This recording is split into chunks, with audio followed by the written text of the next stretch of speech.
तो जय हिंद साथियों। तो आज हम बताने वाले हैं आपको उत्सर्जन के बारे में, यानी ये क्लास 10 का है और ये चैप्टर नंबर आपका भारतीय भवन बुक का 4 है। और ये हमें आपको चैप्टर बताने वाले हैं उत्सर्जन। देखिए उत्सर्जन क्या होता है जीवों में, पहले सही बच्चे समझिए।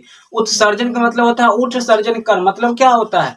उठकर सर्जन कर, यानी उठ कर के क्या होता है, शरीर से कचरे को बाहर निकाल। तो इसी को हम लोग क्या कहते हैं, उत्सर्जन कहते हैं। जैसे इसको अगर भाषा में आप बोलेगा तो अच्छा से कैसे बोलना है, सजा करके, कि जीवों के शरीर में उपापचयी क्रियाओं के द्वारा उत्पन्न हानिकारक पदार्थ या फिर अपशिष्ट पदार्थ को शरीर से बाहर निकालने की, त्यागने की प्रक्रिया को हम लोग क्या कहते हैं, उत्सर्जन कहते हैं। उत्सर्जन देखिए नाम से स्पष्ट होता है कि उत्सर्जन मतलब उठ सर्जन कर, यानी उठ करके शरीर को साफ कर। ठीक है ना। जैसे पसीना भी निकलता है तो क्या होता है, ये शरीर से कचरा ही यानी अपशिष्ट पदार्थ ही निकलता है। तो मनुष्य में देखिएगा तो उत्सर्जन के लिए एक विशिष्ट अंग होता है जिसका नाम होता है वृक्क, जिसको हम लोग कहते हैं इंग्लिश में किडनी। तो आजकल देखिएगा गांव घर में किडनी सबको पता होगा, कहिएगा वृक्क खराब हो गया तो कोई जानबे नहीं करेगा। किडनी कहिएगा खराब हो गया, एक किडनी फेल हो गया है तो समझ लेगा। और देखिए आप एक पहले डाउट ये क्लियर करिए कि एक किडनी पर भी जीव क्या कर सकता है, मनुष्य जिंदा रह सकता है। लेकिन वही होगा कि कहते हैं गांव घर में कि ये एक इंजन वाले हैं। तो एक इंजन में क्या होगा, वो ज्यादा वजनदार या फिर अधिक कठिनाई का काम नहीं कर सकता है, हार्डवर्क नहीं कर सकता है। ठीक है ना। अगर एक किडनी खराब हो जाता है ना, अब किडनी रहता कहाँ पहले समझिए। देखिए मैं आपको पहले ये लेक्चर क्लास है फिर आपको लिखाएंगे। तो देखिए आपको क्या होता है, किडनी जो होता है ना, यहाँ पर जिसको हम लोग पंजरा बोलते हैं, पंजरा जनरल भाषा में, या फिर यहाँ पर जो होता है किडनी होता है, दोनों पर। ठीक है। और किडनी का मुख्य रूप से काम होता है फिल्ट्रेशन का काम करना होता है। जितना हम लोग का अंदर जो मूत्र का निर्माण होता है, ये ज्यादातर इस भाग होता है, ये वृक्क का ही काम होता है ना। तो वृक्क सबसे बड़ा उत्सर्जन अंग माना जाता है। और देखिए आप उत्सर्जन के बारे में तो समझ गए कि जीवों के शरीर में होने वाले उपापचयी क्रियाओं के द्वारा बने अपशिष्ट पदार्थ को शरीर से बाहर निकालने की प्रक्रिया को हम लोग क्या कह देंगे, उत्सर्जन। अब एक बात सुनिए, उत्सर्जी पदार्थ क्या होगा, उत्सर्जी अंग क्या होगा। तो देखिए उत्सर्जी अंग अगर पूछेगा बोलेंगे या उत्सर्जी पदार्थ, तो बोलेंगे जीवों के शरीर में बने अपशिष्ट पदार्थ को हम लोग क्या कहेंगे, उत्सर्जी पदार्थ। यानी जीवों के शरीर में जो कचरा चाहिए, हम लोग जैसे खाना वाना खाते पीते हैं, पानी पीते हैं, हवा लेते हैं, वो सब जाता है तो फिर निकलेगा बाहर ना, किसी माध्यम से निकलेगा। तो अंदर जाने के बाद उसका पच जाता है, कुछ न कुछ काम होता है। उसके बाद जो कचरा बनता है उसको जब हम शरीर से बाहर निकालते हैं तो उस पदार्थ को कहते हैं उत्सर्जी पदार्थ। जैसे हो गया सबसे अच्छा उत्सर्जी पदार्थ हो गया आपका कार्बन डाइऑक्साइड हो गया, मूत्र हो गया, इसी तरह से काफी चीज हो जाता है। ठीक है। पसीना भी हो गया आपका उत्सर्जी पदार्थ।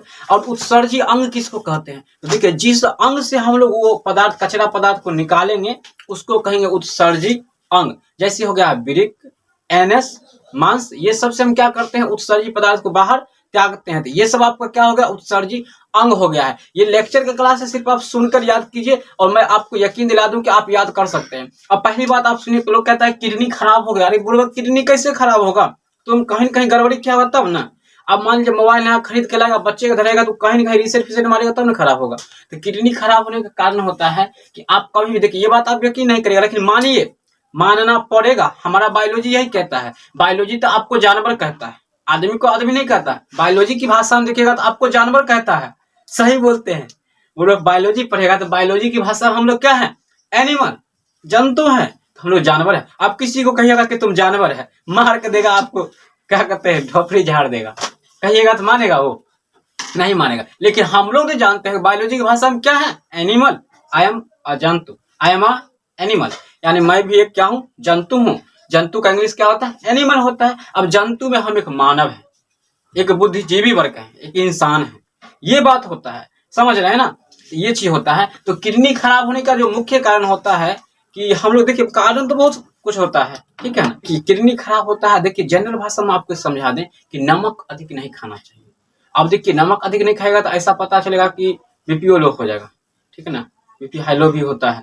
तो देखिए नमक एक जनरल मात्रा में, सिंपल समझिए कि नमक उतना मात्रा में नहीं खाना चाहिए। और नमक को खासकर सब्जी के ऊपर में जो हम लोग खाते हैं, जैसे सब्जी बन गया है, हो सकता है नमक कम हो जाता है, कहते ला तो नहीं ऊपर से नमक ला। जो तनी होता है, मिर्च ज्यादा खाता है, क्या कहते हैं इसको, चटपटी बुखार, तो वो लोग क्या करेंगे, कहेंगे तनिया ऊपर से ला नमक रखेंगे, तो वो नहीं करना चाहिए। ऊपर से जो हम नमक मिला खाते हैं वो किडनी पर प्रभावित करता है। अब देखिए किडनी खराब होने का लक्षण क्या होता है, आपके मन में होगा कैसे खराब होगा, हम कैसे पहचानेंगे। तो किडनी जब खराब होगा तो अनुभव कीजिएगा आप, क्या होगा मालूम है। किडनी खराब होगा तो, किडनी खराब होगा ना तो आपको सबसे पहले थकान महसूस होगा। ठीक है ना, सांस मतलब सीना तो कभी कभी दर्द करेगा, और बाबा सीना दर्द कर रहा है।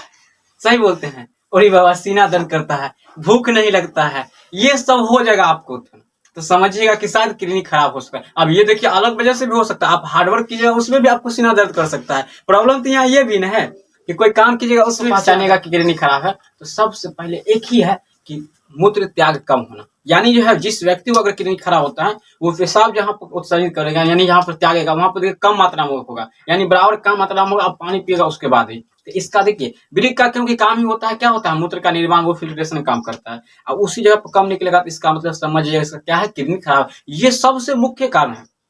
जब मूत्र का यानी जहाँ वो मतलब त्याग करेगा, टॉयलेट करेगा, वहां पर कम मात्रा में टॉयलेट आना, यही सबसे किडनी खराब होना है। सांस लेने में कभी कभी दिक्कत होगा। जब ये बराबर चलेगा लगातार लगातार लगातार, एक दिन देखे, 2 दिन 3 दिन देखे, तब कहिएगा लगता है इसको एक किडनी फेल है। और किडनी बदलाता भी है, 15 लाख 10 लाख में आता है एक किडनी का दाम आता है, समझ रहे हैं ना।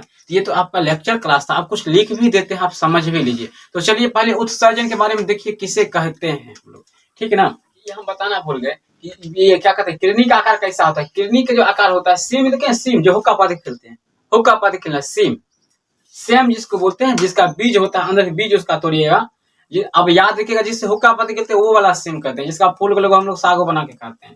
तो उसका जो बीज होता है ना, बीज अंदर का, उसको तोड़िएगा तो जिस तरह से बीज दोनों हट जाएगा, सेम उसी तरह से आपका होता है ब्रिक का फोटो होता है, संरचना होता है। वैसे आपके बुक में होगा तो आप देख सकते हैं, आपको किताब में होगा। तो याद रखिए सेम का आकार होता है। और पता है उसका आकार कैसा होता है, उसका वजन कैसा होता है। अगर हम मानिए हमारा मुट्ठी जितना है ना, इतना बड़ा हो गया, इतना ही बड़ा हमारा ब्रिक होगा, इतना ही बड़ा किडनी होगा। जिस भी व्यक्ति का जितना बड़ा मुट्ठी हो जाएगा उतना ही बड़ा उसका किडनी होता है, ठीक है ना। मुट्ठी के कितना बड़ा होगा किडनी, मुट्ठी के। अब उसका वजन क्या होगा, तो 140 से 42 ग्राम होगा। कितना वजन होगा, 140 से 42 ग्राम होगा। और एक किडनी खराब होता है तो समझिए क्या होता है। अगर आईफोन लेना होगा ना तो एक किडनी बेच दीजिएगा, उसी में आप आईफोन ले लीजिएगा, समझ रहे हैं।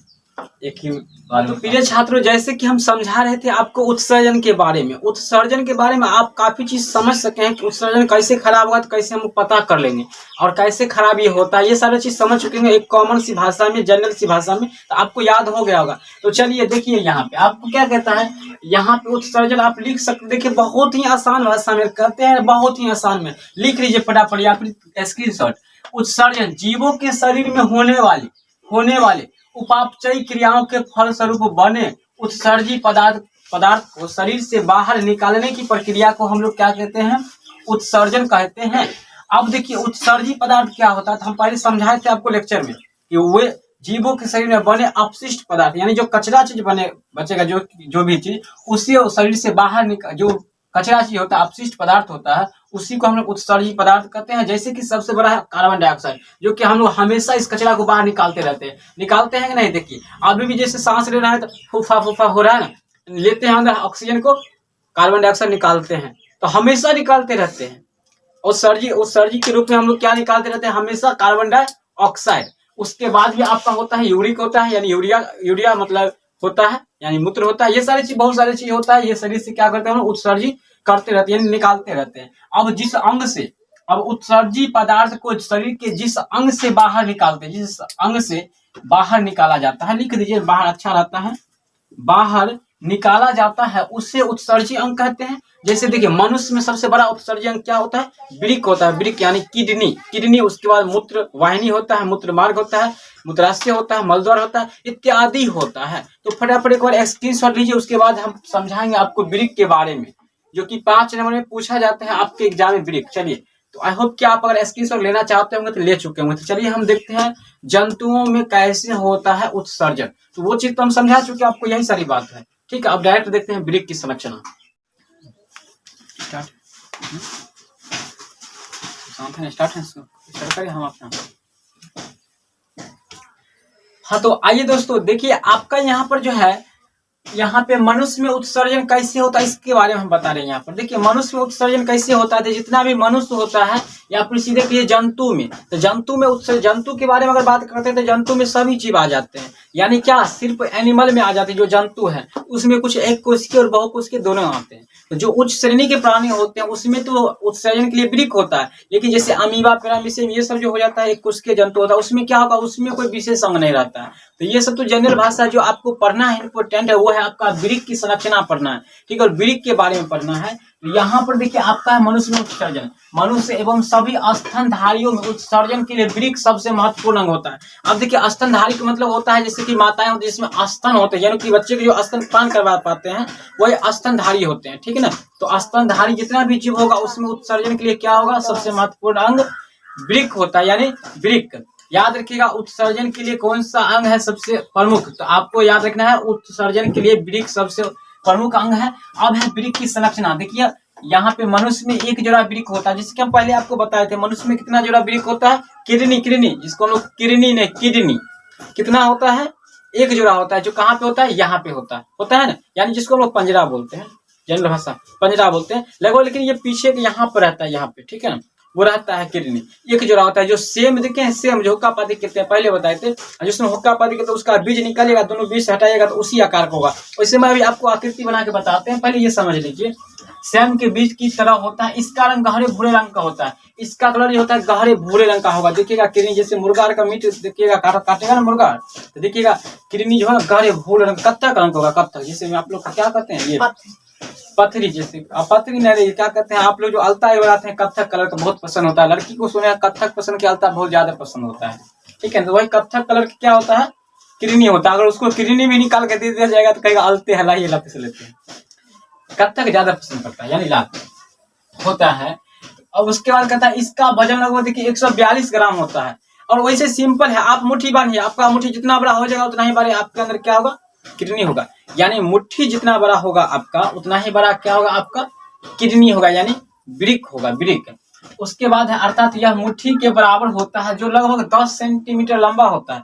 10 सेंटीमीटर क्या होता है, लंबा होता है, और 5 से 6 सेंटीमीटर चौड़ा होता है, और 2 से 4 क्या होता है, मोटा होता है। याद रखिएगा 10, 5, 6, 2, 4, ठीक है, मोटा होता है। देखिए आप पर ये सबसे इंपॉर्टेंट टॉपिक है आपका, ये जो है आपका बहुत महत्वपूर्ण बात है, ये आपको याद रखना होगा। इतना बात कि प्रत्येक वृक्क में लगभग 10 लाख वृक्क नलिकाएं होते हैं, यानी प्रत्येक वृक्क में कितने नेफ्रॉन होते हैं, नेफ्रॉन जिसको बोलते हैं 10 लाख होते हैं। नेफ्रॉन के बारे में भी, नेफ्रॉन देखिए काफी इंपॉर्टेंट है, जो प्यारे नुमा संरचना से होता है वो भी बताएंगे आपको नेक्स्ट वीडियो में, या फिर इसी में अगर हो जाए टाइम तो इसी में, तो उससे मिलकर बना होता है जिसे हम लोग नेफ्रॉन कहते हैं। अब देखिए अर्थात वृक्क की जो है ना, वृक्क की संरचनात्मक एवं क्रियात्मक इकाई को क्या कहते हैं हम लोग, नेफ्रॉन कहते हैं। वृक्क की संरचनात्मक एवं क्रियात्मक इकाई को क्या कहते हैं, नेफ्रॉन कहते हैं। क्या दिख रहा है ना साफ साफ, कहीं तो प्रॉब्लम नहीं ना, वृक्क कहते हैं। अब देखिए इसका हम संरचना थोड़ा फोटो बनाते हैं इसका, देखिए ध्यान से, दिख रहे हैं, देखिए फोटो जो है वैसे आपके बुक में काफी जो है कठिन दिया हुआ है, लेकिन आपको घबराने की बात नहीं। अरे किडनियन बनाना है, सेम के बीज की तरह होता है, ये बात समझ गए ना, बस उसी तरह बना दीजिए। और इसके नीचे देखिए मूत्र मार्ग, मूत्र नलिया, मूत्र वाहिनी, ये सब होता है, वो सब भी हम बताएंगे अभी आपको। देखिए यहाँ पे हम एक बनाते हैं, सेम की तरह बनाते हैं, हो गया। इधर भी एक ले लेते हैं, चलिए। देखिए थोड़ा बायां साइड का जो किडनी होता है थोड़ा तनी बड़ा होता है, ठीक है, दायां तनी छोटा होता है, या फिर दायां तनी बड़ा तो बायां तनी छोटा होता है, हल्का 19-20 होता है। अब यहाँ से एक नली निकाल दीजिए, ये आपका वृक्क बन रहा है, ठीक है। अब आपको यहाँ पे क्या करना है, एक तो लेना है नाशपाती के आकार का, चलिए ये नाशपाती के आकार का हो गया, यहाँ पे ये सट गया, ठीक है ना।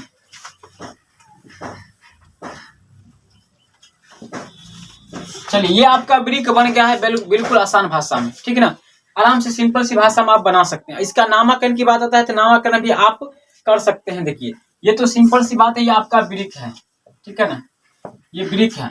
ये नली जो देख रहे हैं नली, ये नली कौन सा नली है, मूत्र वाहिनी नली है ये, ठीक है ना, ये मूत्र वाहिनी नली है, वाहिनी नली है, ठीक है।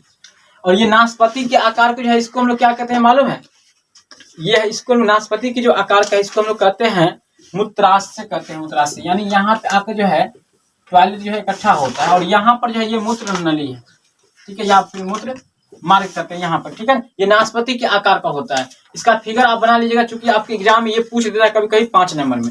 ये देखिए जनरल से 1, 2, 3 हम यहाँ पे भाषा का मतलब क्या कहते हैं आपको नामांकित कर दिए हैं, और इसमें होता है आपका, तो और भी आप कर सकते हैं, ठीक है ना।